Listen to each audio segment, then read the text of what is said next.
Hello traders, good morning. आज है 4 दिसंबर and time हो रहा है 10:55 and bank Nifty and Nifty दोनों आज अच्छे खासे गैप अप ओपन हुए थे। अभी बैंक निफ्टी ट्रेड कर रहा है 900 पॉइंट्स के आसपास और निफ्टी 289 पॉइंट्स के आसपास। यहाँ पे ज़रूदा का एक पॉपअप आया कि some of our users are facing issues. ये सुबह मॉर्निंग में मेरे को भी इशू फेस हुआ था। बेसिकली जनरली ये चीज़ें होती हैं जब भी वोलेटिलिटी इंक्रीज़ होती है मार्केट में, कुछ न्यूज़ चल रही होती है, जैसे अभी इलेक्शंस की न्यूज़ चल रही है तो उस पर मार्केट बिहेव कर रहा है, काफ़ी सारी वोलेटिलिटी क्रिएट हो रही है मार्केट में, बड़े बड़े गैप अप्स गैप डाउन देखने को मिल रहे हैं। तो जनरली ये होता है, ऐसे टाइम पे क्वांटिटीज़ थोड़ी कम रखनी चाहिए बिकॉज एट द एंड पैसा हम लोगों का ही होता है। अगर आपको भी इशू फेस हुआ था तो कमेंट करके बताना। मॉर्निंग में मेरे को तो हुआ था। मेरे को जैसे ही मैं अपने ट्रेड में एग्जिट कर रहा था तो 3-4 बार मैंने ट्राई किया बट वो हो नहीं पाया था। फिर 5th टाइम में एग्जिट हुआ था जब मैंने मार्केट प्राइस पे उसे लिमिट ऑर्डर लगा के एग्जिट किया था। एनीवेज, तो यहाँ पे मैं अपने सारे ट्रेड से बाहर आ चुका हूँ। बेसिकली आज मैंने 2 ही ट्रेड लिए मेजरली एंड उनके मैं आपके साथ लॉजिक शेयर करता हूँ दोनों ट्रेड्स के। सो सबसे पहले चलता हूँ बैंक निफ्टी के 5 मिनट्स के टाइम फ्रेम के चार्ट में।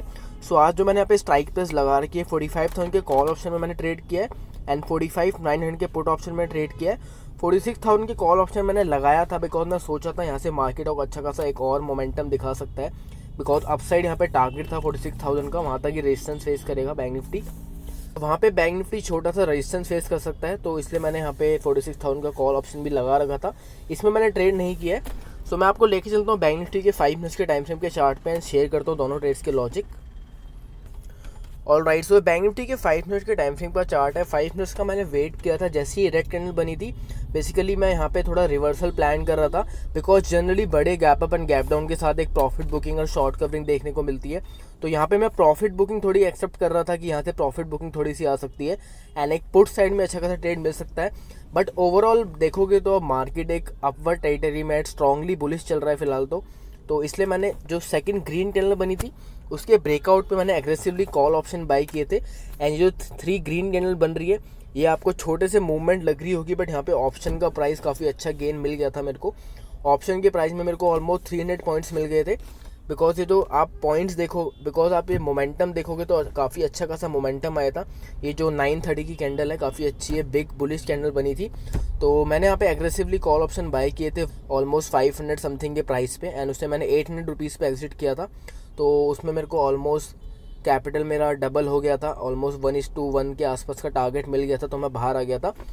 फिर उसके बाद मैंने सेकंड ट्रेड प्लान किया था। यहाँ पे मैं एक पुट ऑप्शन प्लान किया था जब इसने एम पैटर्न का ब्रेकआउट किया था यहाँ पे नीचे की साइड, बट उस पर भी मैं बाहर आ गया था बिकॉज ये जो 3 ग्रीन कैंडल बन रही है वो मैं आपको भी चार्ट दिखाऊंगा। प्रीमियम्स बेसिकली पुट ऑप्शन के उतना वर्क नहीं कर रहे थे, उतने गेन नहीं मिल रहे थे। पुट ऑप्शन का प्रीमियम पूरी तरह से साइडवेज ट्रेड कर रहा था, तो मैं अपने उस ट्रेड में ज़्यादा बना नहीं रहा। छोटा सा रिस्क मेरा था उसमें 1000 से 1500 रुपये का, बट मैं छोटा सा रिस्क लेके उसमें से बाहर आ गया था।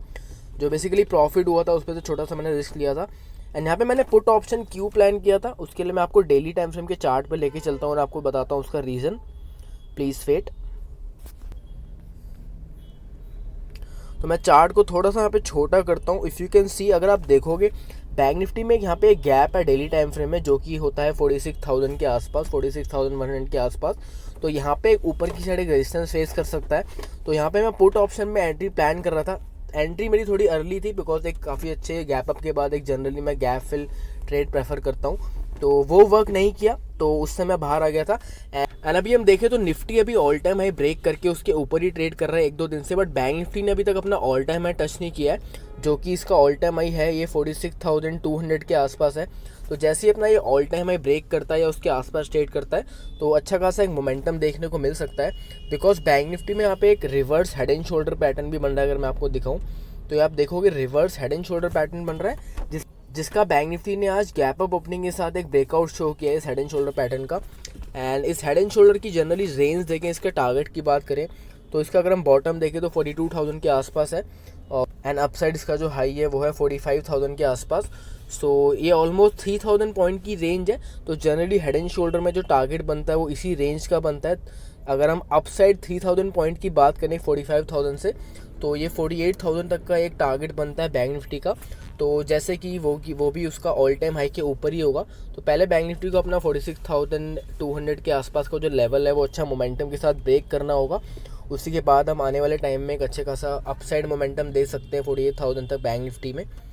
तो लेट्स सी क्या होता है। अभी तो मैं अपने ट्रेड से बाहर आ चुका हूँ, अभी मैं ट्रेड नहीं करने वाला हूँ, तो देखते हैं क्या होता है। एंड पुट ऑप्शन, एंड यही रीज़न था मेरा पुट ऑप्शन बाय करने का। एंड बेसिकली अगर आप देखोगे तो मार्केट इस तरह से ही वर्क करता है। अगर मैं आपको चार्ट थोड़ा सा ड्राइंग्स रिमूव करके दिखाता हूँ तो आपको क्लियरली विजिबल होगा। Okay, you can see. So जो लोग भी स्मार्ट प्लेयर होंगे वो बैंक निफ्टी को यहाँ से बाय करके चल रहे होंगे एंड अपने स्टॉप लॉस को ट्रेल कर रहे होंगे। सो अगर आप 42,000 से देखोगे तो उन्हें ऑलमोस्ट 45,000 आज गैप अप खुलने के बाद 3,000 मोर देन पॉइंट मिल चुके हैं। एंड रिटेल ट्रेडर बेसिकली यहीं पे ट्रैप होता है, वो मार्केट को टॉप पे बाय करता है। बट आप एज अ जब भी गैप अप खुलती है मार्केट या गैप डाउन खुलती है तो उसे डेली टाइम फ्रेम के चार्ट में देखोगे कि नीचे से बाइंग कहाँ से आ रही है, सेलिंग कहाँ से आ रही है। अब मार्केट आज गैप अप खुला तो सिंपली अगर हम डेली टाइम फ्रेम के चार्ट में देखें कि यहाँ पे बाइंग ऑलरेडी 42,000 से आ रही है, तो जो लोग 42,000 से बाय करके चल रहे हैं वो कहीं ना कहीं अपने यहाँ पे प्रॉफिट बुक करेंगे। एंड यहीं पे रिटेल ट्रेडर के स्टॉप लॉस हिट होते हैं और वो ट्रैप होता है। तो इसलिए जब भी आप after big gap up and gap down अपना ट्रेड प्लान करो, सबसे पहले तो क्वांटिटी आपकी बहुत कम होनी चाहिए। एंड जब भी ट्रेड प्लान करो तो क्वांटिटीज़ कम रखोगे तो ट्रेड आपकी मोमेंटम में मूव भी करेगा, तो आप अपने ट्रेड में बने रहोगे। बिकॉज यहाँ पे एक वोलेटिलिटी इंक्रीज हो जाती है जब भी बड़े गैप अप या गैप डाउन होते हैं, क्योंकि वहाँ पे बड़े प्लेयर अपनी पोजीशन एग्जिट करते हैं एंड जो रिटेल ट्रेडर होता है वो अपनी पोजीशंस में एंट्री करता है। तो इस तरह से आप अपने ट्रेड्स प्लान कर सकते हो after big gap up and gap down. तो मैं अपने ट्रेड्स से बाहर आ चुका हूँ, दोनों ट्रेड्स की मैंने आपको लॉजिक शेयर कर दिए हैं।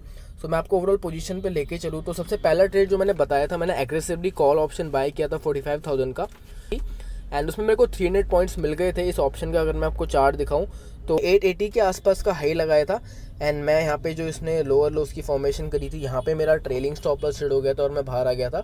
एंड मैंने उससे ओपनिंग बेल पे जो सेकंड कैंडल बनी थी वहीं पे बाय कर लिया था। सो ऑलमोस्ट इसमें 300 पॉइंट्स के आसपास मेरे को मिल गए थे, जो कि काफ़ी अच्छा गेन मिल गया था 1:1 के आसपास, तो मैं बाहर आ गया था। उसके बाद जैसे कि मैंने बताया एम पैटर्न बन रहा था तो 45,900 के पुट ऑप्शन में मैंने सेकंड एंट्री प्लान करी, बट वो वर्क नहीं किया बिकॉज पुट ऑप्शन बाय करने में बेसिकली उतने इंटरेस्टेड नहीं थे लोग, बिकॉज मार्केट ओवरऑल काफ़ी अच्छा बुलिशनेस शो कर रहा था।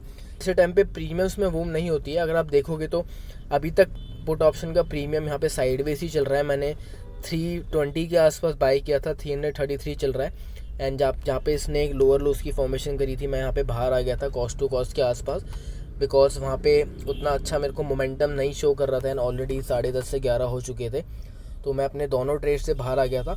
सो अभी के लिए तो मैं ट्रेड नहीं करने वाला हूँ, मैं डे क्लोज कर रहा हूँ अपना। सो मैंने दोनों ट्रेड्स की आपको लॉजिक शेयर कर दी है, तो आई होप आपको कुछ लर्निंग मिली हो। So that will be all for today. मिलते हैं नेक्स्ट वीडियो में, तब तक ले stay connected and thanks for watching.